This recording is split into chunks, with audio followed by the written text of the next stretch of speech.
केंद्र सरकार ने 8वें वेतन आयोग के गठन की घोषणा कर दी है।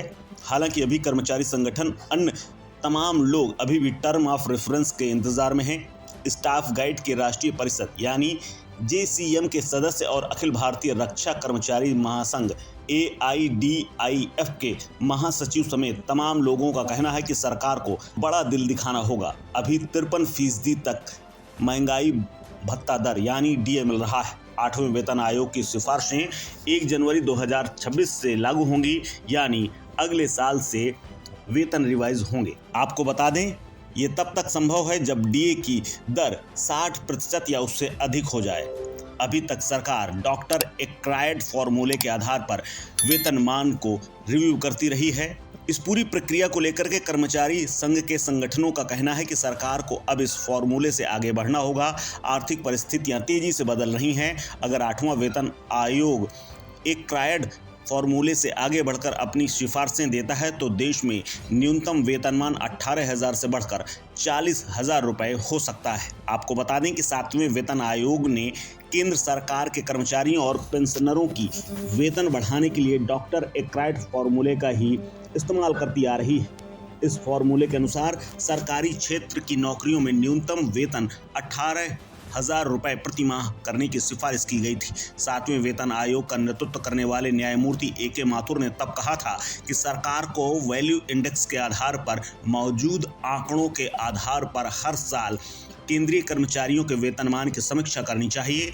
वेतन मैट्रिक्स की समीक्षा के लिए 10 साल की लंबी अवधि का इंतजार करने की जरूरत नहीं, यानी हर साल या फिर साल 2 साल में इसकी समीक्षा होती रहनी चाहिए। फिलहाल मौजूदा दौर में सरकार ने सेट फॉर्मूले 10 साल की लंबी अवधि के बाद ही वेतनमान को बढ़ाने और उसको रिव्यू करने की नियम कानून, या यूं कहें कि हर बार की तरह यही एक पूरा फॉर्मूला लागू होता है। इसी बीच में तमाम संगठनों का कहना है कि मौजूदा समय में बेसिक वेतन 18,000 रुपये प्रति माह है। 8वें वेतन आयोग की सिफारिशों के बाद मूल वेतन बढ़कर 40,000 या 42,000 रुपये हो सकता है। सरकार को इस आंकड़े की तरफ गंभीरता से सोचना चाहिए। अब सरकार सब कुछ प्राइवेट कर रही है। स्कूल और अस्पताल तक निजी हाथों में जा रहे हैं। सरकारी कर्मचारी इनकी फीस वहन करने में सक्षम नहीं है। ऐसे में प्राइवेट वाहन हो या फिर बिजली की व्यवस्था, तमाम संस्थान और कंपनियां निजी हाथों की ओर जा रही हैं। ऐसे में मौजूदा जो परिस्थिति है उसमें एक्रायड फॉर्मूले के तहत 8वां वेतन आयोग वेतनमान रिवाइज करने की सिफारिश देता है तो काम नहीं चल पाएगा।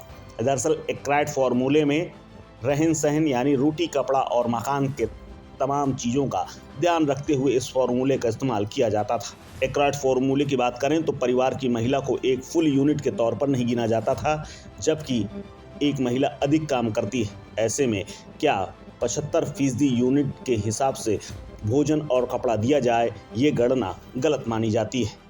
हालांकि अब इस वेतन आयोग का कामकाज कैसा रहेगा, किस आधार पर तय करेगा, ये भी वेतनमान के आंकड़ों के ही हिसाब से तय होगा। इस खबर में फिलहाल इतना ही। अपडेट्स के लिए बने रहिए वन इंडिया हिंदी के साथ।